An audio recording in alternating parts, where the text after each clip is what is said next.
Hello বন্ধুরা, তোমরা সবাই কেমন আছো? নিশ্চয়ই ভালো আছো। তা দেখো, চলে এলাম নতুন দিনে। তা একটা কিছু করবো বলে তার জন্য তোমাদের সাথে শেয়ার করার জন্য চলে এলাম। তা নিয়ে নিয়েছি একটা প্লেট, আর কিছুটা শুকনো লঙ্কা লাগবে আমার, তার জন্য সেই শুকনো লঙ্কাটাও নিয়ে নিলাম। আর নিয়ে নেবো কিছুটা পোস্ত, নিয়ে নেবো কিছুটা কাজু বাদাম, আর একটু কিশমিশও নিয়ে নিলাম। এই দেখো, তো মিক্সির জারের মধ্যে সব একে একে আমি নিয়ে নেবো। তার মধ্যে কিছুটা দিলাম কাঁচা লঙ্কা, আর একটা টমেটো দেবো। এখানে পুরো নিরামিষ সব জিনিসটা, আর কাজু কিশমিশ পোস্ত সব নিয়ে সবের মধ্যে দিয়ে দেবো। দেখো সবগুলোর মধ্যে দিয়ে দিয়েছি, আর একটুখানি আদা দেবো, দিয়ে এটা পেস্ট করে নেবো সামান্য একটু জল দিয়ে। তাহলে পেস্ট করে নিয়ে তোমাদের সামনে আসছি। এই যে দেখো, কিছুটা পনির নিয়েছি, পনিরটা এবার কেটে নেবো পিস পিস করে। এই দেখো কেটে নিয়েছি। দেখো কড়াইতে বসিয়ে দিয়েছি, কড়াইটা আমি গরম করেও নিয়েছি। এবার আমি এটা সাদা তেলে করবো রান্না। তোমরা সাদা তেলেও করতে পারো, বাটার দিয়েও করতে পারো। তো আমি আজকে করবো সাদা তেল দিয়ে। এই দেখো দেখতে পাচ্ছ ধোয়া উঠছে, মানে কড়াইটা ভালো মতো গরম হয়েছে না, তার জন্য। এবার একে একে পনিরগুলো ভেজে তুলে নেবো। সবগুলো দিয়ে দেবো একে, সবগুলো দিয়ে দিয়েছি। সবগুলো এবার উল্টে পাল্টে ভেজে নেবো। এই দেখো, খুব একটা ভাজার দরকার নেই। দেখো পনিরটা ভাজা হয়ে গেছে, খুব একটা ভাজার দরকার নেই। এবার আমি তুলে নেবো। দেখো পনিরে ধোয়া উঠছে, মানে এই যে এক্ষুনি তুললাম তো, তার জন্য। এই দেখো, এবার দেখো আমি কিছুটা আলু নিয়েছি, আলুটা কেটে পরিষ্কার করে ধুয়ে নিয়েছি। এবার আমার যেমন পিস লাগবে সেরকম পিস করে আমি কেটে নেব। দেখো পনিরের যে শেপটা, সেই শেপে আমি আলুগুলো কেটে নিলাম, দেখতে পাচ্ছ। এবার এই পনির ভাজা তেলের মধ্যে আলুগুলোকে ভালো করে ভেজে নেবো।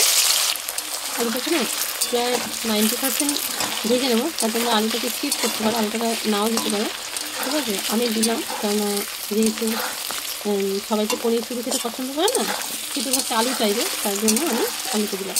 তা আলুটা দেখো পুরো পুরো মানে ভাজা ভাজা ভেজে ভেজে পুরো আলুটাকে এখানে রান্না করেই নেবো বেশিরভাগ, বুঝতে পারছো।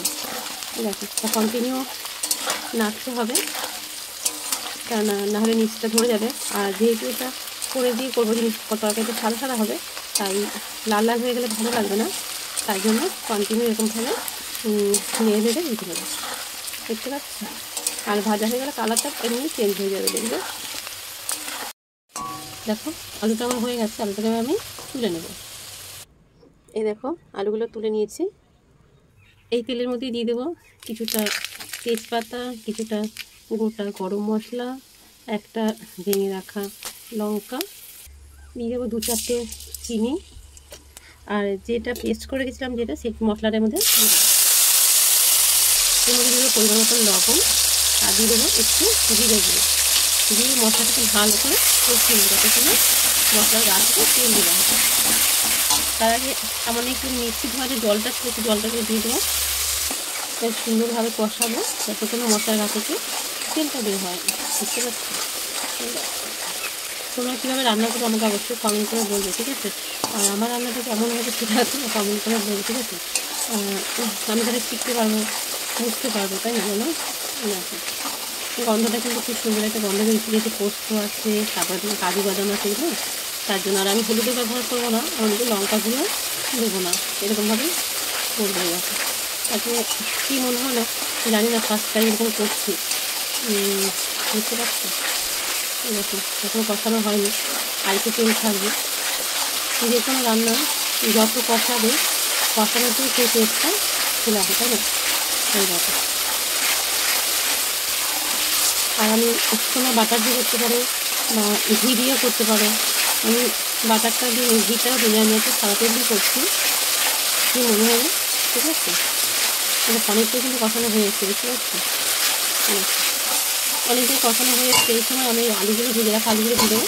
আলুগুলো সিদ্ধ হয়েই যাচ্ছে, আলুগুলো আরেকটু কষিয়ে নেবো, তাতে আলুর সাথে কষানো হয়ে যাবে। আবারও বলছি, তোমরা আলুটা ব্যবহার নাই করতে পারো, আমি তো দিলাম, বুঝতে পারছি। আমি তো শুকনো লঙ্কা ব্যবহার করিনি, কিন্তু তার বদলে টমেটো যে চিনিটা দিয়েছি, তাতে দেখবো হালকা একটা লালচে একটা ভাব চলে আসবে। কষানো হয়ে গেছে, এটা দিয়ে দেবো পরিমাণ মতন জল। জলটা খুবই অল্প দেবো। দেখো গরম জল দেওয়াতে খুব সুন্দর তাড়াতাড়ি বেশ ফুটে যায়। আর তোমাদের আলুটা দেখাচ্ছি কেমন সিদ্ধ হয়ে গেছে। এক হাতে ক্যামেরা করতে হচ্ছে তো, তাদের অতটা দেখাতে পারছি না। দেখো দেখতে পাচ্ছ, ভেঙে গেছে, এ দেখো দেখতে পাচ্ছি। আলুটা আমার হয়ে গেছে। আলুটা না দিলে জিনিসটা পনিরের সাথে গামাখা গামাখা হবে। আর যেহেতু আলুটা দিয়েছি, আলুটা দেওয়াতে মানে খেতে বসে কেউ যদি বলে পনির খাবো না আলু খাবো, তাহলে সেটা কোনো ব্যাপার না। আর টমেটোটা দিয়েছি চিনি দেওয়াতে, দেখতে পাচ্ছি কালারটা গেছে একটু হালকা হালকা লাল চলে আসছে। এর মধ্যে দিয়ে দেবো সেই ভেজে রাখা পনিরগুলো। এই দেখো, এবার একটুখানি ফোটাবো, ফুটিয়ে নাড়িয়ে নেবো, হালকা হাতে একটু নাড়াচাড়া করে দিই। এই দেখো হয়ে গেছে, নামিয়ে নেবো। আর নুনটা চেক করতে গেছি, এত টেস্ট হয়েছে কী বলবো, মানে ধারণার বাইরে। তোমরা অবশ্যই একবার বাড়িতে বানিয়ে খেয়ে কমেন্ট করে বলো কেমন হয়েছে। গ্যাসটা বন্ধ করে দিলাম, এই বাটিতে নামিয়ে নেবো। এই দেখো নামিয়ে নিচ্ছি। ভাত, রুটি, পরোটা যার সাথেই বলো না কেন দুর্দান্ত লাগবে রেসিপিটা। নিরামিষের দিনে তো কথাই হবে না, ভীষণ একটা ভালো একটা টেস্টি জিনিস। তা তোমরা বাড়িতে বানিয়ে বলো যে কেমন হয়েছে, আমাকেও কমেন্ট করে বলো যে কেমন হয়েছে। তাহলে দেখা হবে না তোমার ভিডিওর সঙ্গে। তাহলে এখনকার মতন আসি, সবাই ভালো থেকো, সুস্থ থেকো, সবাইকে টাটা।